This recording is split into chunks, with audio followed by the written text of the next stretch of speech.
एक बार एक शिक्षिका ने बच्चों को अच्छी आदतों के बारे में बताते हुए बच्चों से एक सवाल पूछा। शिक्षिका ने पूछा, अगर गलती से तुम्हारा पैर एक वृद्ध महिला पर पड़ गया तो क्या करोगे? बच्चा बोला, जी मैं माफी मांगूंगा। शिक्षिका बोली, बहुत अच्छा। अगर वह खुश होकर तुम्हें चॉकलेट दे तो फिर तुम क्या करोगे? बच्चा बोला, जी दूसरे पैर पर चढ़ जाऊंगा ताकि एक और चॉकलेट मिले।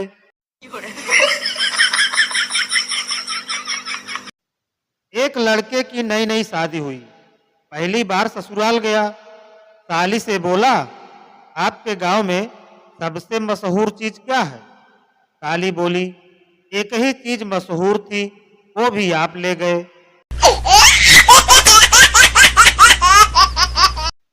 पत्नी, बाजार से दूध का एक पैकेट ले आओ। हाँ, अगर बाजार में अंडे दिखे तो 6 ले आना। पति 6 पैकेट दूध ले आया। पत्नी, 6 पैकेट दूध? पति, हाँ 6 पैकेट ही लाया हूँ क्योंकि बाजार में अंडे दिख गए थे। अब बताओ पति कहाँ पर गलत है? एक बार एक फौजी की बीवी मायके जाने की जिद करती है। फौजी कहता है कि सुबह फौजी तरीके से बात करना। बीबी 8 बजे सुबह सावधान होकर बोलती है, जय हिंद श्रीमान, मैं 1 माह के लिए मायके जाने की छुट्टी लेने आई हूँ, आज्ञा दे श्रीमान। फौजी बोला, ठीक है, पर तुमने अपना चार्ज किसको दिया है? बीबी बोली, रहने दो, नहीं जाना। No no no no. Pintu cycle से बाजार जा रहा था। एक विदेशी आदमी आया और उसने पिंटू को रोका। पिंटू बोला, ऐसे अचानक से सामने आ गया, मरेगा क्या? विदेशी बोला, मुझे ताजमहल जाना है। पिंटू बोला, तो जाना, सबको बताता रहेगा तो पहुंचेगा कब? पति बोला, प्यास लगी है, पानी लेकर आओ जल्दी। पत्नी, क्यों ना आज तुमको शाही पनीर और पुलाव बनाकर खिला दूं। पति, वाह क्या बात है, मुंह में पानी आ गया। पत्नी बोली, आ गया ना मुंह में पानी, अब इसी से काम चला लो। गर्ल, क्या करते हो?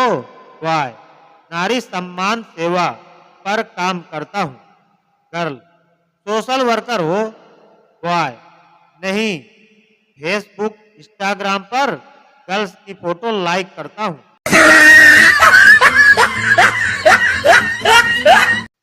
नौकरानी, मालकिन मुझे 10 दिन की छुट्टी चाहिए।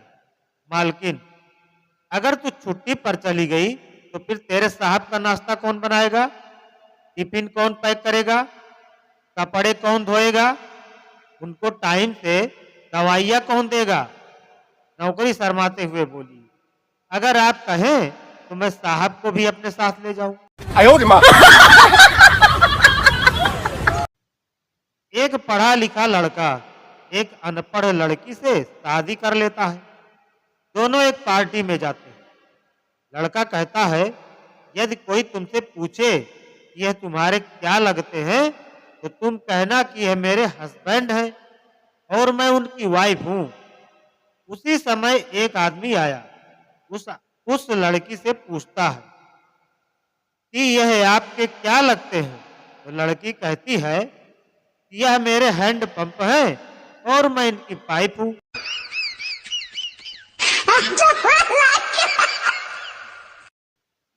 एक आदमी सड़क पर बेहोश हो गया।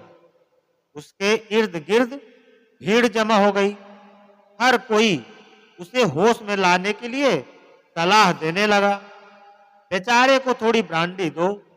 एक बुढ़िया बोली, इसके मुंह पर पानी के छींटे मारो। कोई बोला बीच में, इसे ब्रांडी दो। बुढ़िया ने दोहरा दिया, इसे पंखा झलो। कोई और बोल दिया, अरे इसे ब्रांडी दो। बुढ़िया फिर बोली, इसे अस्पताल ले जाओ, किसी ने कहा। इसे ब्रांडी दो, इसे। तभी बेहोश पड़ा आदमी उठकर बैठ गया और जोर से चिल्लाया, आप सब लोग अपनी बकवास बंद कीजिए और उस बेचारी बुढ़िया की बात सुनिए।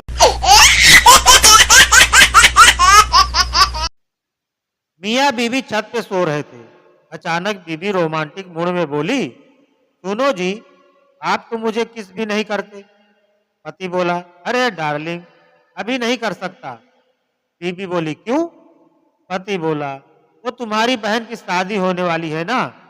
बीबी, हाँ तो। पति, तो आजकल उसे किस किस की प्रैक्टिस करा रहा हूँ।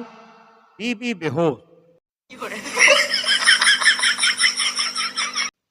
पति ने पत्नी को समझाते हुए कहा, प्रिय, देखो, इस बार अपने जन्मदिन पर सामान कम मंगवाना, महंगाई बहुत बढ़ गई, इसलिए हमें अपने खर्चों में कमी करनी चाहिए। पत्नी बोली, आपने तो मेरे मुंह की बात छीन ली। मैं भी यही सोच रही हूँ कि इस बार जन्मदिन पर मोमबत्तियां कुछ कम मंगवाऊं।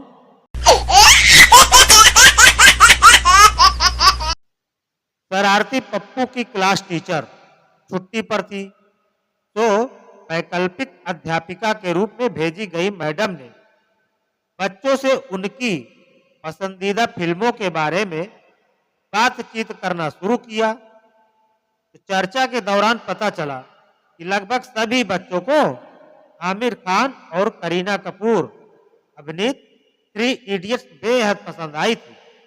मैडम ने पूछा, क्या तुम लोग बता सकते हो 3 इडियट्स से हमें क्या क्या सीखने को मिला? तुरंत ढेरों बच्चों ने जवाब देने के लिए हाथ खड़ा कर दिया। मैडम ने एक बच्चे को इशारा किया और कहा, हाँ बेटे बताओ। बच्चे ने मुस्कुराते हुए जवाब दिया, मैडम, 3 इडियट्स से हमें यह पता चलता है कि इंजीनियरिंग करते हुए भी मेडिकल कॉलेज की लड़की पटाई जा सकती है। मैडम भौचक्की सी रह गई और तुरंत बोली, अच्छा अच्छा, बैठ जाओ। उसके बाद दूसरे बच्चे को खड़ा किया। उसने कहा, मैडम, 3 इडियट्स से हमें यह शिक्षा मिलती है कि कॉलेज के पहले दिन अंडरवियर जरूर पहनना चाहिए। मैडम का पारा चढ़ गया और डपट कर बोली, बकवास बंद करो और बैठ जाओ। अब उन्होंने तीसरे बच्चे को इशारा किया और कहा, तुम बताओ और कोई बकवास मत करना। बच्चे ने चेहरे पर मुस्कुराहट के साथ कहा, मैडम, 3 इडियट्स से हमें यह पता चलता है कि डॉक्टर ही नहीं, इंजीनियर भी डिलीवरी करवा सकता है। अब तो मैडम आग बबूला हो गई और बोली, तुम सब बेहद बदतमीज हो, चुपचाप बैठ जाओ। सभी बच्चों ने डरकर हाथ नीचे कर लिए, लेकिन शरारती पप्पू अपना हाथ जोर जोर से लहराने लगा। मैडम ने उसकी तरफ घूर कर देखा, लेकिन कोई असर न होते देखकर बोली, ठीक है, लेकिन सोच लो, कोई काम की बात ही कहना। पप्पू ने तपाक से जवाब दिया, मैडम, 3 इडियट्स से हमें शिक्षा मिलती है कि किस करते वक्त नाक बीच में नहीं आता।